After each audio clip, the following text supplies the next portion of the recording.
Olá, sou Josemari Alves, médica veterinária, faço parte da equipe do MOC, que é um movimento de organização comunitária, e hoje vamos gravar um encontro sobre verminose para os beneficiários do projeto Bahia Produtiva, aqui no território do Cisal, né? Esse encontro é para que os agricultores, né, nossos beneficiários, produtores de caprinos e ovinos, possam desenvolver melhor a sanidade do seu rebanho. Bem, esse encontro mostra aqui que o manejo adequado, né, do rebanho de caprino e ovinos demonstra que a ovino e caprinocultura na região do Cisal é uma atividade muito rentável, sim, lucrativa. Atualmente, a produção de carne não atende à demanda existente no mercado, certo? O que o consumidor quer, a gente não consegue ainda suprir toda essa demanda. E a tendência de crescimento faz com que a atividade tenha um bom desenvolvimento, certo? Determinadas práticas de manejo devem ser introduzidas de maneira que se obtenha uma criação saudável, respeitando as exigências da criação, da raça e o bem-estar animal. As infecções por parasitas gastrointestinais representam o quê? Uma das grandes importâncias dentro da caprino-ovinocultura, porque ela é uma fonte de prejuízo, certo, para os criadores de ovinos e também de caprinos, em variáveis regiões aqui do nosso território do Cisal. O prejuízo vão desde até a perda de peso desses animais ou levando esses animais à morte. A baixa resistência de ruminantes, né, porque os caprinos e ovinos são pequenos ruminantes, principalmente na categoria jovens, aos endoparasitos, que são os vermes, tem sido verificada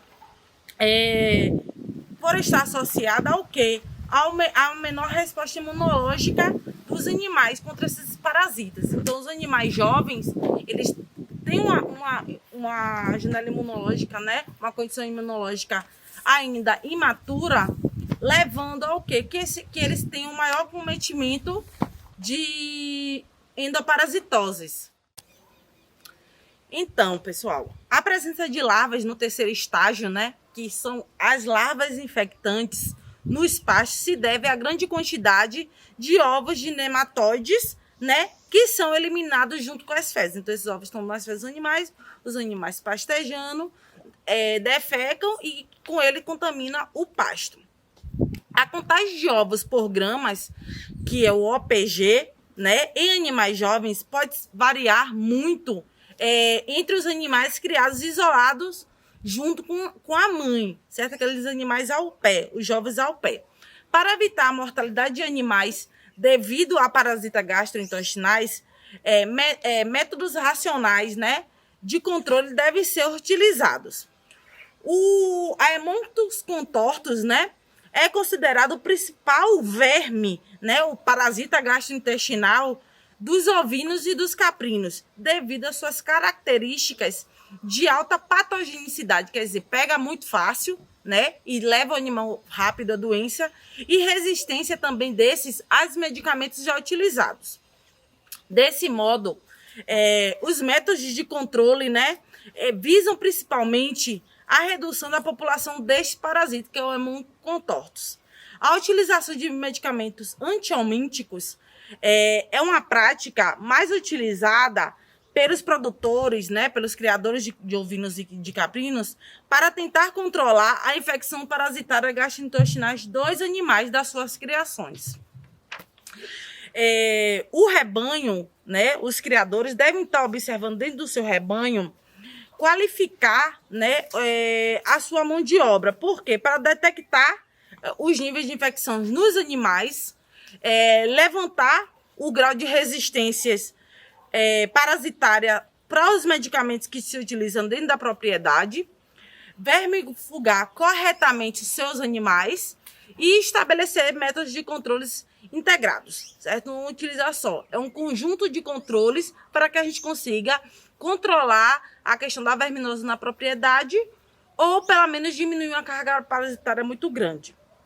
Há observações que devem ser colocadas e frequentes de todos os animais, auxilia muito na identificação daqueles que estão clinicamente afetados, né? Os animais que a gente consegue ver, quando a gente fala clinicamente, é os animais que a gente consegue ver qualquer tipo de alteração de doença, certo? Principalmente quando acontece com a questão do hemônculos contortos. Os animais apresentam o quê, principalmente? Eles vão apresentar uma apatia, vão apresentar mucosas, né? Anêmicas, esbranquiçadas. A avaliação deve ser feita no método FAMACHA, que a gente vai falar um pouco mais para frente, né? E alguns animais também apresentam um edema submandibular. Vários fatores podem afetar na resistência do hospedeiro, certo? A idade e o estado nutricional dos animais são fatores muito importantes que devem ser observados sim dentro da criação. Certo? Então, esses fatores a gente deve estar avaliando eles, não só a questão de o vermifugo ou não vermifugo meus animais. Então, a gente tem que fazer, por meio de monitoramento da carga parasitária dos animais, a questão do OPG. Ele é muito importante que a gente esteja implementando dentro da nossa propriedade, porque a gente também vai avaliar junto com ele o grau de resistência que os nossos animais têm aos vermes. E um deles é, como eu falei, o hemônculos contortos, que é de grande importância. E também a gente deve ter um conhecimento também do rebanho que a gente está, né, manipulando, né, como a questão da raça, da alimentação, das condições fisiológicas dos animais. Porque o animal pode ter outro tipo de alteração que está, né, disfarçando a questão da anemia. Acredita-se que é possível uma vermifugação racional do rebanho seguir algumas orientações básicas, como adotar o método FAMACHA, tratar os animais tratar seletivamente os animais, monitorar através do OPG, que é o que a gente vai fazer essa prática aqui hoje com vocês. E através do OPG a gente vai ver o quê? O nível de infestação da criação. Quando possível também deve se fazer, né, em propriedades que tem uma grande infestação por verminose, a questão do hematócrito, certo? Que é aquele exame de sangue dos animais, quando possível, certo? O tratamento de 100% do rebanho só é recomendado, né, quando há situações muito graves, certo? A gente faz um hematócrito em propriedades que tem muita verminose, para que a gente consiga controlar essa questão dentro da propriedade. Então, como é que a gente vai monitorar a contaminação do rebanho por meio do OPG?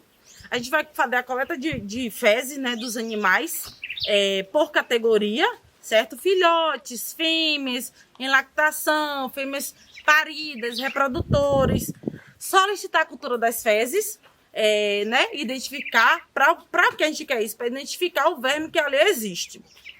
É de extremamente importância, né, fazer o teste de redução de contagem de ovos por gramas, que é o TRCOF, também chamado disso. Por quê? Porque ele vai avaliar a eficácia do antiomítico dentro da nossa propriedade, dentro da nossa criação, e vai indicar qual o antiomítico, né, que é o ideal naquela situação.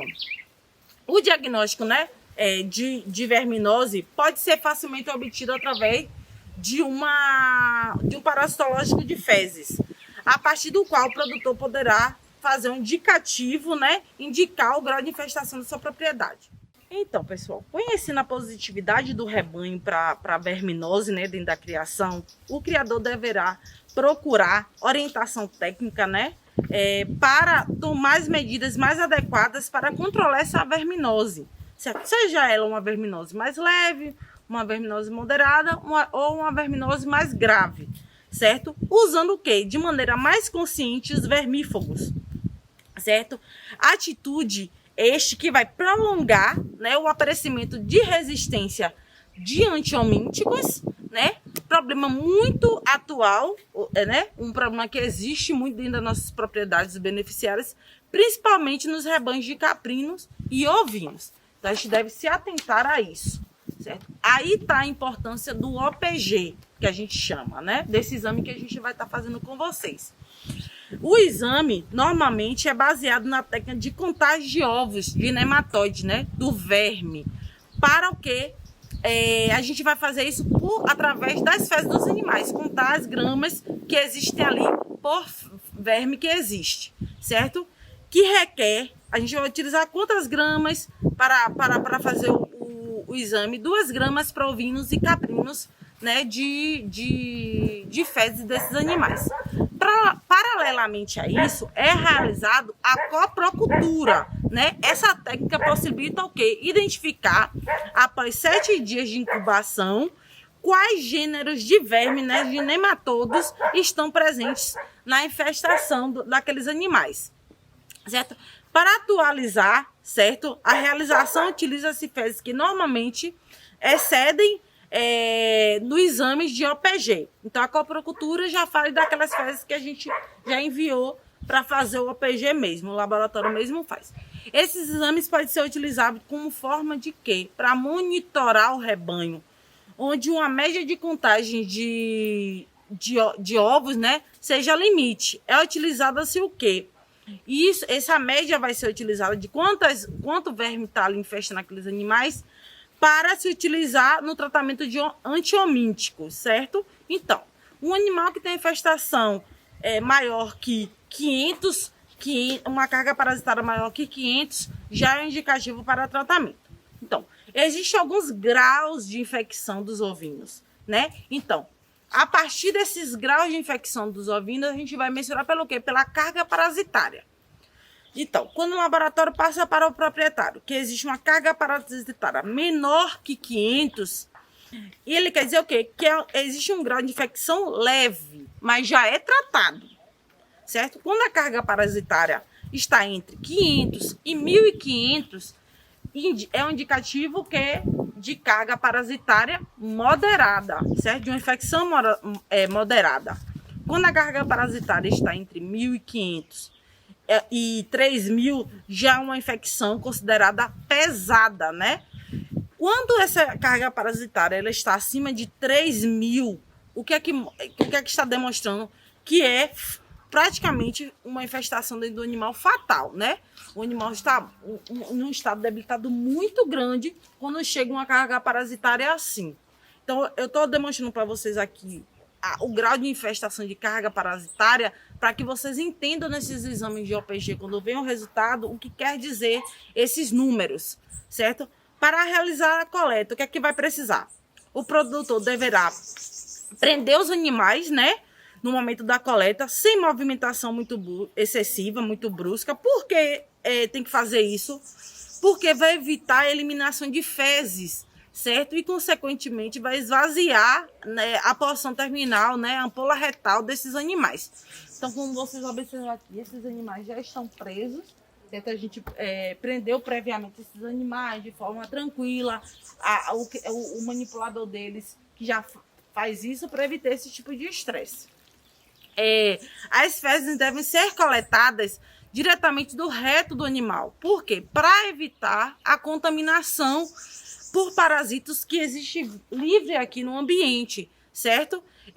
Que são encontrados no solo, para poder, assim, não comprometer o resultado. Se o animal defeca no ambiente, a gente pega essa fezes do solo, essa amostra ela já vai estar comprometida. Então, a gente tem que tirar diretamente da ampola retal, certo?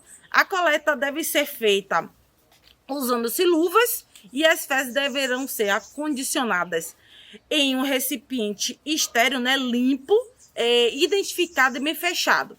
Pode ser utilizado frasquinhos ou pode ser utilizado sacos plásticos limpos, certo? Tanto que a gente observa essa questão para não estar pegando um saco que já tem outro material e está assim contaminando a nossa amostra de fezes dos animais. A amostra deve ser coletada de 10% dos animais do rebanho, certo? Sendo que uma pequena criação, recomenda-se o quê? A coleta de 8 a 10 animais. Se tem uma pequena criação aqui, a gente vai coletar de 8 a 10 animais, tá suficiente, certo? Numa propriedade mediana, a gente coleta o quê? De uns 15 animais. Já em grandes rebanhos, quantos animais a gente deve pegar de amostra aí? Se a gente não quer seguir aqueles 10%. A gente pode coletar aí 15 animais por categoria. Aí você já tem que separar por categoria. A questão das categorias de jovens, de fêmeas prenhes, de fêmeas paridas, de reprodutores. Quando está nas pequenas e médias propriedades, a gente não precisa separar por categoria. Só pegar essa quantidade de animais que a gente citou, que está suficiente, certo? É importante a gente se atentar que as amostras devem ser enviadas imediatamente, certo? Colocadas em isopor com gelo, essas amostras, e enviadas a laboratórios mais próximos. Então, previamente, você já deve procurar qual é o laboratório mais próximo, se de universidades, se laboratórios particulares, para onde está enviando essa amostra. Para não coletar as amostras e depois sair procurando para onde enviar, certo? É importante que o transporte não seja demorado, né? Por isso a gente pede essa prévia procura para onde ser enviada. E que as amostras elas devem permanecer em constante refrigeração, né? Em gelo. O ideal é que a gente use aquele gelo seco para não estar contaminando o frasco, certo? E evitar o quê? O desenvolvimento com isso dos ovos. Por que a gente tem que botar em gelo? Para evitar o desenvolvimento da fase que a gente pegou aqueles vermes que possivelmente estão naquela amostra de fezes, certo? E isso vai influenciar o quê, Mari? Na qualidade do exame e, consequentemente, na confiabilidade do resultado. Então, a gente tem que fazer essa coleta de forma certinha para que o nosso resultado não venha diferente do que é realmente o real. As amostras de fezes, elas deverão ser enviadas a laboratórios técnicos. Pode ser, lembrando que esses laboratórios eles têm que estar credenciados, certo? É importante informar o laboratório o quê? Né? É importante informar o nome da propriedade, o nome do responsável que fez aquela coleta e está fazendo envio dessas amostras de fezes, a data da coleta, o dia que coletou, né? Sempre que possível também a gente deve colocar lá anotado o dia do último tratamento que fez com antiomítico e o nome do produto. Qual é o nome do produto? O nome do produto químico utilizado. Você vai ler no rótulo do produto que você utilizou pela última vez e está enviando esse nome também, porque isso também pode alterar, sim, no resultado do exame, certo? Então, pessoal, o frasco que a gente vai utilizar aqui, um frasco, mas pode ser um saco, né? Qual é o frasco? Eu indico aqueles frascos para coleta de exame de humano mesmo, né? Coletor muito conhecido. Compre esse coletorzinho, ele é baratinho, certo? A gente tem a confiança que ele tá limpo, que é estéril até, certo? E não precisa encher o saco, não. É um pouquinho só mesmo que a gente vai coletar aqui. Aqui a gente vai fazer a coleta de um animal, certo? Mas como eu já disse, faz mais aí uns 8. Junta os frasquinhos, identifica, claro, antecipadamente, todo o procedimento que a gente vai fazer nos animais, a gente tem que identificar esses animais, certo?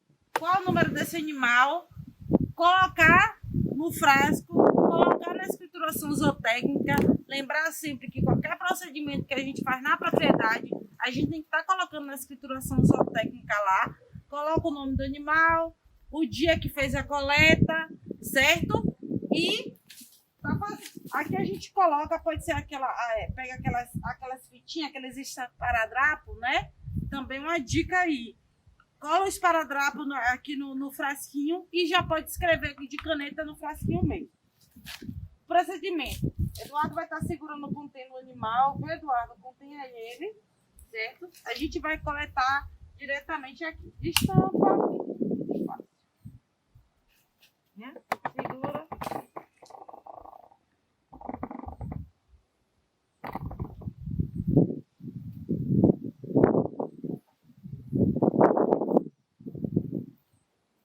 Tirar.